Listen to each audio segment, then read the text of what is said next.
you go through different big chapters in history. How did the Roman Empire collapse? The conquer of the Central American population by the Spanish in the 15th century, etc., where bacteria plays a crucial role in this, but also in the modern history when it comes to social inequality and how important this is for how dangerous these diseases are. Yeah, I think that's a really important point as well, Dag. The fact that COVID wasn't just a pandemic because of the virus. Humans created the conditions in which the virus could really thrive.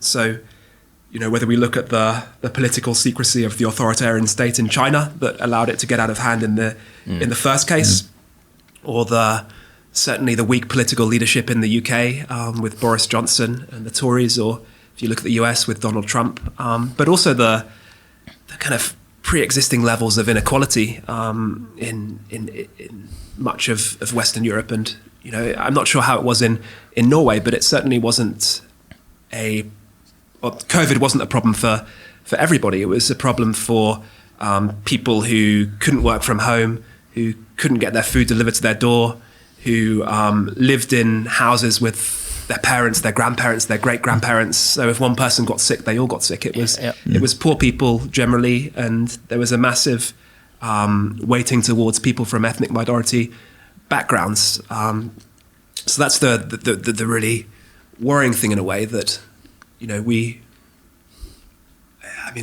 walk around Oslo and it doesn't seem like it. I'm not sure what inequality is like here really, but in the UK and the US, these are really unhealthy societies anyway. There's kind of horrific inequality between the wealthy and the poor, and this creates again kind of a perfect habitat in which infectious diseases can cause chaos. And it was the same in the 19th century in places like Manchester and Liverpool, in these kind of great cities where the first factories emerged, and they were the great motors of the Industrial Revolution and of wealth creation at the time. But life expectancy in Manchester and Liverpool was about 25 because the workers lived in incredibly insanitary, crowded conditions, and they died in enormous numbers from diarrheal diseases, things like rotavirus. So it's also sad that we haven't learned these lessons from the past. We knew 150 years ago, even longer, that inequalities drove kind of pandemics, but we haven't done much about it. That's the sad thing. I remember the beginning of the COVID-19. It started in China. It was small news blocks. It's not coming to Europe. Don't worry about it. It's not that dangerous. You don't know so much about it. China's a long way away. It's and the next day it was present in Italy and in the Alps. Yes, and it took a while because it was a kind of weird switch there where we went from don't be hysterical and panic to everyone was like hysterical and panicked. And the work of Nassim Taleb? Yes. Yeah, and he has a great principle about panicking. Okay. He was talking about that in a podcast released not long ago. And he said, if you're going to panic in finance or life or national crisis, panic early. So get out and panic early, and that was the kind of thing we didn't do it before it actually was rolling in. As we said, we couldn't, we didn't feel the danger before it standed right at our door. Sure. So and then we panicked, and then it was kind of too late. So I think that's a good principle for everything. Just panic early, and then just take it from there. And I suppose that's borne out by the experience of New Zealand and Australia that had these very, very strict travel restrictions, and basically kind of managed to keep the virus at bay for until vaccines were available. So it wasn't really a massive a massive problem there. And I think we have this attitude in many Western countries, at least Norway, that nothing can really hit us. We are pretty safe up here. We cannot be hit by climate change. That's one of the reasons why you have many climate ignorance here. But we cannot be hit by economic depressions, and certainly not by things like viruses and bacteria. So who cares? Until it's really there, and if you not can see it, at least you can feel it and see people around you get sick, and then we panic perhaps too much. Yeah. So it is not. I'm not going to go political in this, but there was this irony that in the beginning we didn't know the consequences or how severe the virus and how bad it could be, and we didn't react accordingly. But when we did had some evidence that okay, it's going to hit most elderly people, obese people, and people with, I don't know the terms anymore, but then we panicked full time and closed the whole society. When we actually had some evidence. When we didn't have any evidence, we had an open society. That's the kind of big irony here. Yeah. No, it's interesting, and I think what's bizarre as well, as someone who's interested in the history of pandemics, is the public policy tools that we had available to us before we had vaccines were, kind of just the same kind of policy tools that we had 500 years ago when we were dealing with the plague.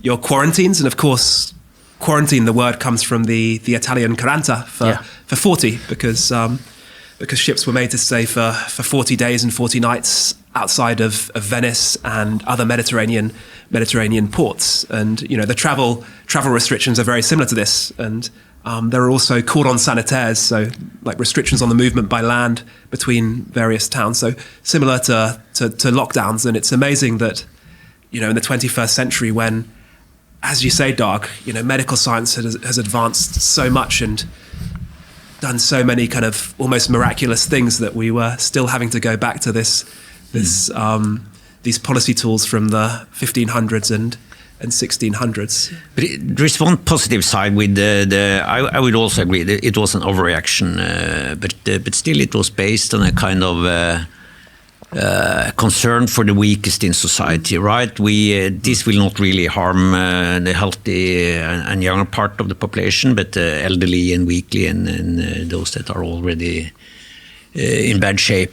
So for the reason of those, we do this and that and close down the society more or less and close the schools, etc. And we didn't really see the price that the young people had to pay and many others had to pay. So it's interesting now that it turns out that there have been massive psychological, there is a kind of depth still from this with higher death tolls in young people, which can be related to this isolation period. Yeah. But of course we couldn't know at that time. Yeah, no, but it's a really interesting point. And the WHO defines health as something along the lines of not merely the absence of disease, but a state of complete physical, social and mental well-being. And the lockdown policies focused very much on the disease side of things, but they certainly need to take into account the impact on social and mental well-being. And for me,